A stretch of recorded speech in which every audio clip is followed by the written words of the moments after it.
This is the kart circuit in the UK that launched the karting career of the Formula One world champion Lewis Hamilton. We're here for the 2020 London Cup. Action guaranteed.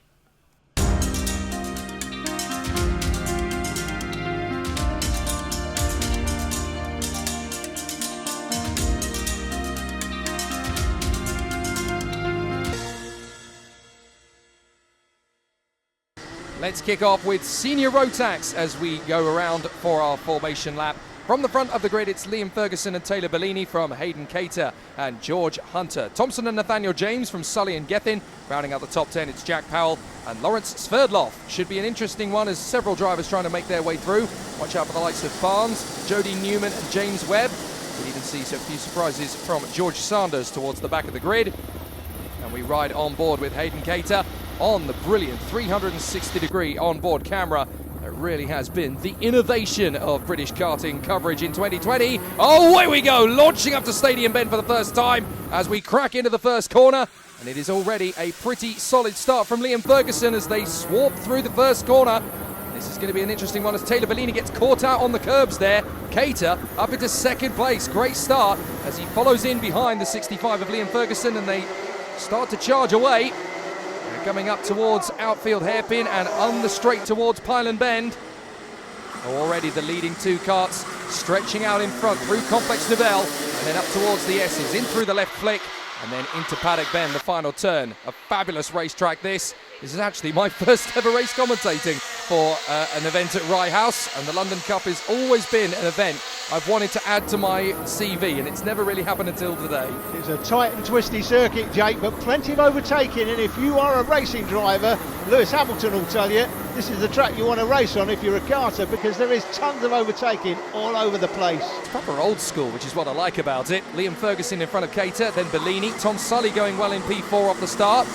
Tom Thompson in fifth ahead of George Hunter, and then Nathaniel James, Webb, Hollick, Miners, Neal and Jody Newman, who's already up into 12th place just in front of James Otto, and Taylor Bellini banging in a fast one. 35.847 for the lap. Goodness me, that was close from Thompson, almost on the inside of Sully, who just managed to move the kart a couple of millimetres over to the inside apex to thwart the move at Stadium Bend. And a little bit of a wobble there and a twitch in the middle of the field as Harvey Hollick tried to get through on the inside of James Webb. They come off of Complex Nivelle once again, this time by into Pylon and then into Complex Nivelle. Very tough circuit this, but plenty of dynamic opportunities for a decent run. So in they come again, Ferguson and Cater. Taylor Bellini still the fastest driver until James Webb crosses the line and gets a 35.55. So a great battle. Names on the left of the screen will highlight in green the driver with the fastest lap. Bottom right will also highlight the driver who sets the fastest lap at the end of each lap. So if you are setting the fastest lap, in this case, James Webb there in 7th place, getting his 15 seconds or so of fame, Jake. Yeah, absolutely. Hayden Cater trying to shake off Taylor Bellini, who was one of the fastest drivers at the start of the race. And looks like he's gaining big ground on Hayden Cater as they come through. And indeed, there you go. New fastest lap from Taylor Bellini at 35.511. Up the inside, that's a lovely move from James Webb.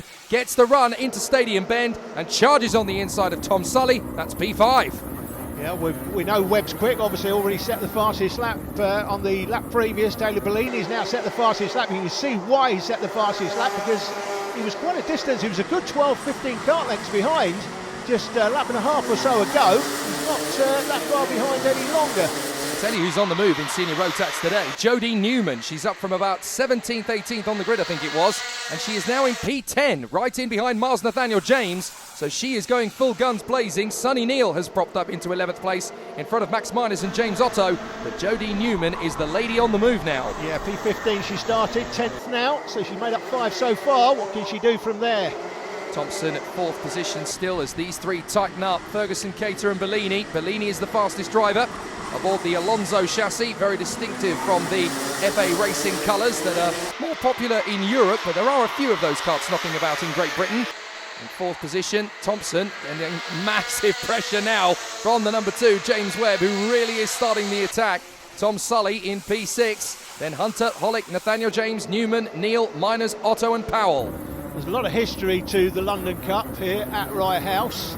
And also worth mentioning today, Jake, we've got another event down at Clay Pigeon, the Rotax Festival, where we've got huge grids for Rotax down there. And here we've got 18 at this event as well, so it shows you how popular it is.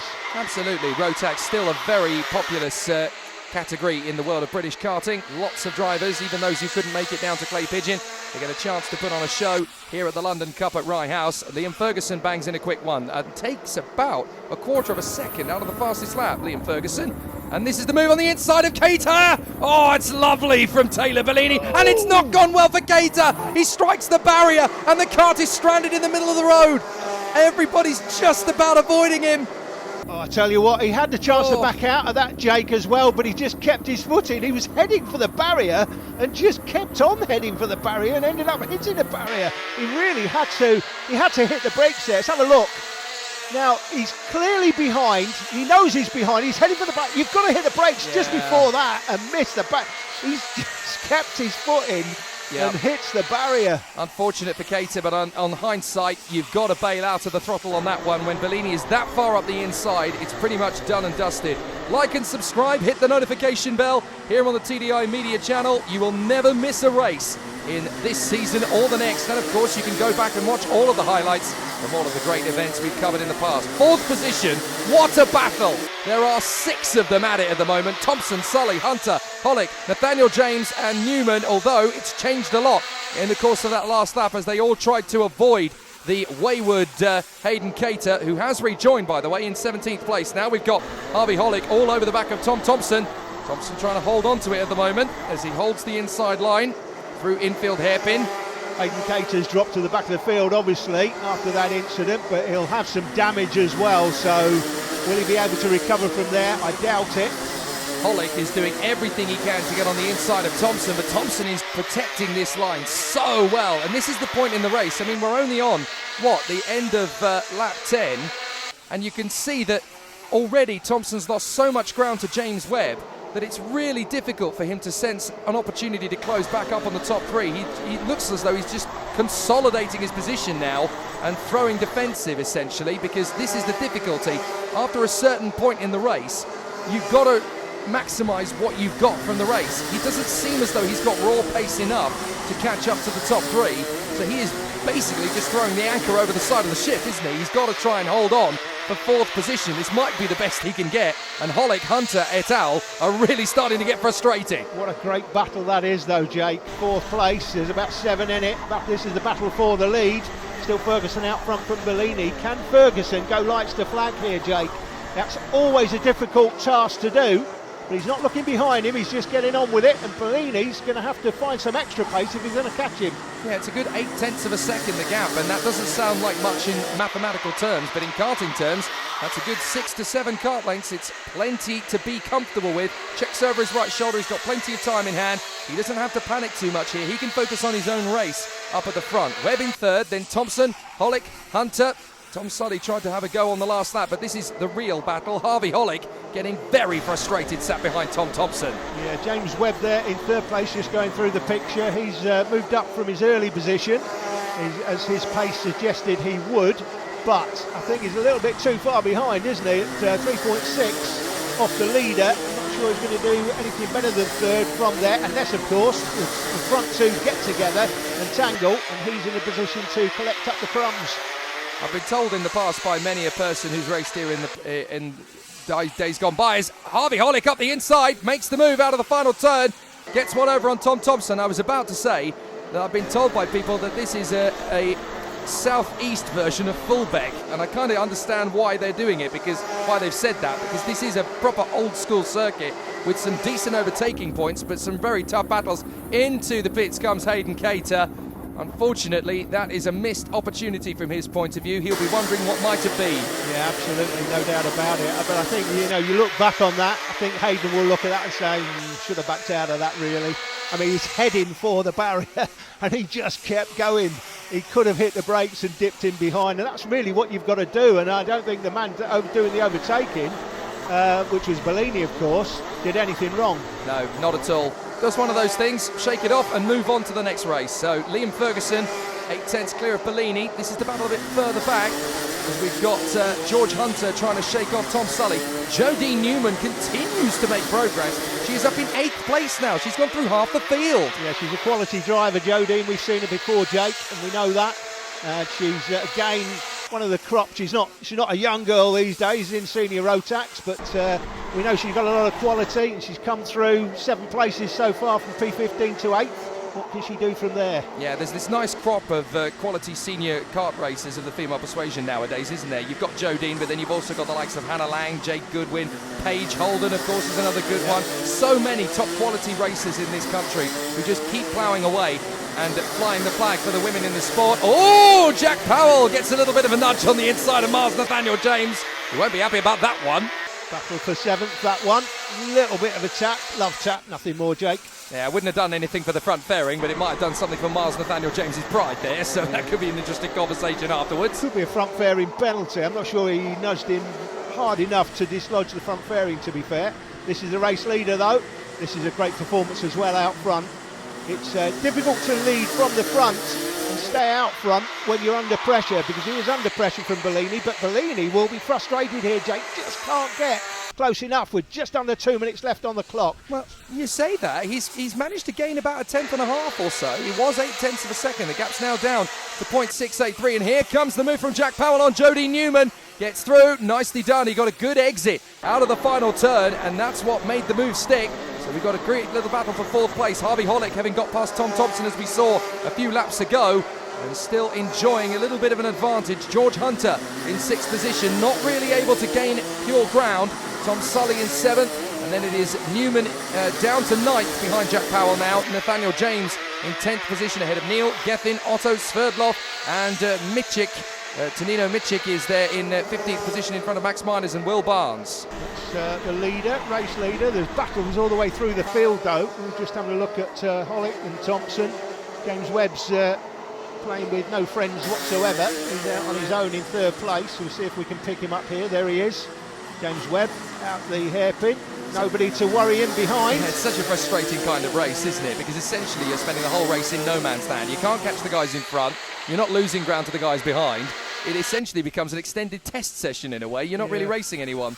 Yeah, you sort of, I mean, and he's not even thinking, well, these two could potentially have a tangle. We can pick something up, because he knows that looking at Bellini, he's not getting any closer. Although, I've got to be honest though, Jake, he's just got a little bit closer there to the race leader. But is he close enough for them to have a little tangle and give James Webb the win here at the London Cup? Not sure he is. Well, all it takes is one dropped curve from Liam Ferguson, and Bellini will all of a sudden be right on his tail. So Liam Ferguson having to soak up all the pressure here.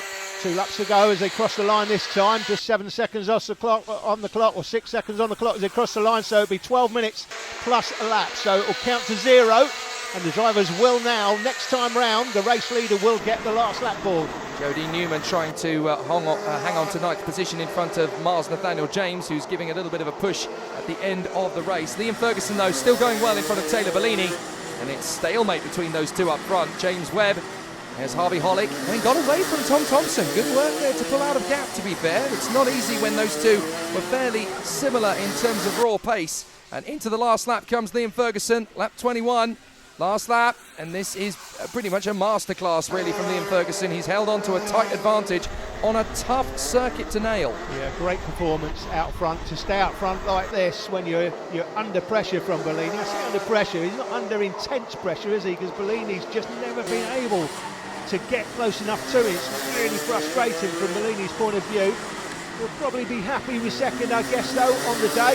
But nobody will be more happy than Liam Ferguson. This is a great result for Liam. Out front, led all the way. Is he happy about it? You bet he is. That's a euphoric reception from Liam Ferguson as he crosses the line. Nicely handled in front of Taylor Bellini.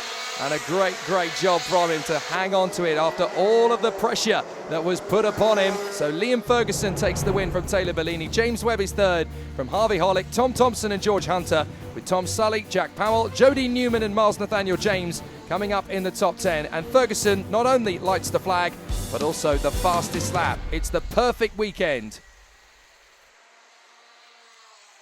We started the final first, managed to get away really well, to be fair.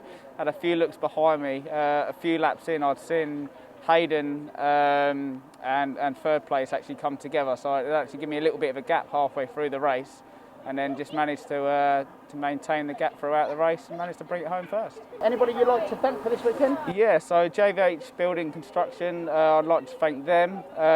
Crown Windows, Doors and Conservatories, Adam Sadler Racing, ASR, everyone that's come to watch me today. My old man, obviously my missus, my brother, mum, they're all coming out to look and had a watch today. And yeah, no, thank you very much for everyone. It's all appreciated. Thank you. Lovely. Well done, Liam. Thank you. Cheers. That is what's known as a masterclass effort from Liam Ferguson. 177 Rotax is up next.